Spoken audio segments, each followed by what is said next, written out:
La France est rentrée en guerre contre la Côte d'Ivoire et à part M. Jean-Paul Lecoq à l'Assemblée, aucun parlementaire n'en a parlé. Aucun parlementaire n'en a parlé parce que c'est l'union de la France-Afrique. L'union de la France-Afrique, c'est pas simplement M. Sarkozy et l'UMP. L'union de la France-Afrique, c'est l'union des élites les plus racistes qui existent dans ce pays, en lien avec les intérêts de la société civile française qui voit comme un risque la perte de contrôle de l'Afrique, la perte de contrôle de la Côte d'Ivoire en l'état, puisque c'est la Côte d'Ivoire qu'il s'agit, où il y a des richesses dans le sol et dans le sous-sol. N'oublions pas que le cacao, c'est les richesses du sol. Donc nous avons des doubles richesses. Et donc il ne faut pas oublier que c'est ça qui est le plus important pour moi j'appelle cela la blanchitude. La blanchitude, c'est cet Occident colonial fier de lui qui vient à Dakar, dans l'université de notre vénéré Cheikh Anta Diop, dire que l'Afrique noire n'a jamais eu d'histoire et n'est jamais entrée dans l'histoire et que nous ne sommes rien du tout.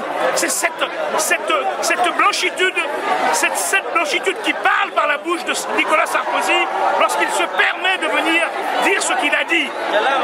C'est d'autant plus cette blanchitude qui se permet de prendre un de ses fils les moins cultivés et les moins instruits pour venir nous humilier, nous insulter dans notre propre pays.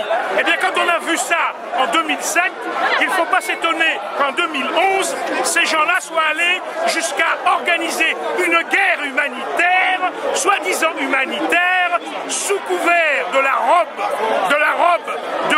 de l'ONU pour pouvoir mener une véritable guerre coloniale comme elle le menait auparavant. C'est-à-dire que la France, auparavant, menait frontalement ces guerres coloniales. Comme lorsque dans les années 50, elle a colonisé à outrance le Cameroun, qu'elle a tué 10 millions de ses fils pendant 10 ans. Ça a duré 10 ans. L'épuration des populations qui luttaient pour l'indépendance, la véritable indépendance du Cameroun. Quand on a fini d'éliminer ces derniers dirigeants comme Nyobé, eh bien, c'était le colonel Mesmer. Retenez bien son nom, je dis bien le colonel, puisqu'il était colonel de l'armée, même s'il a été ministre du général de Gaulle, c'était un colonel, et c'est à lui qu'on a confié le soin de raser la Côte d'Ivoire, le Cameroun de ses fils les plus combatifs et d'éradiquer la structuration de l'indépendance du Cameroun. Pourquoi?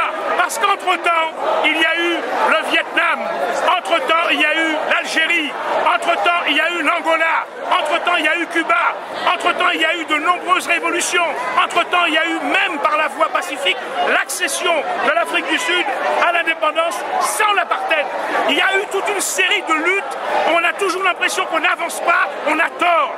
On avance, mais en face, on n'a pas encore mis à genoux la blanchitude, on n'a pas encore mis à genoux les perpétrateurs d'injustice que sont les colonialistes de cette blanchitude occidentale qui ne veut pas lâcher sa proie parce que les richesses ne sont pas chez elle, les richesses sont chez nous.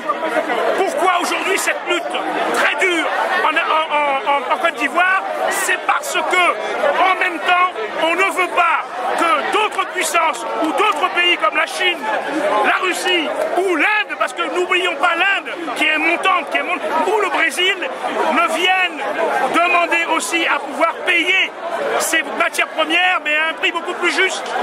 Plus vous avez de gens qui veulent acheter votre marchandise, mieux vous la vendez, mieux vous pouvez valoriser votre produit. Comment est-ce que vous qualifiez le silence de ces pays comme la Chine, l'Inde, que vous venez de citer, et surtout de l'Union africaine? Alors moi je prétends que celui qui veut être respecté, il soit respectable.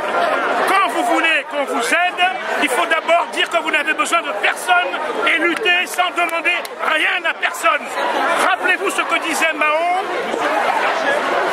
lorsqu'on te donne quelque chose, prends-le, mais ne demande jamais rien à personne. Rappelez-vous cette parole, je ne suis pas maoïste, mais il y a du bon dans cette parole-là. Comme il vous disait, c'est bien de prendre un poisson, mais c'est mieux d'apprendre à pêcher. Eh bien c'est pareil.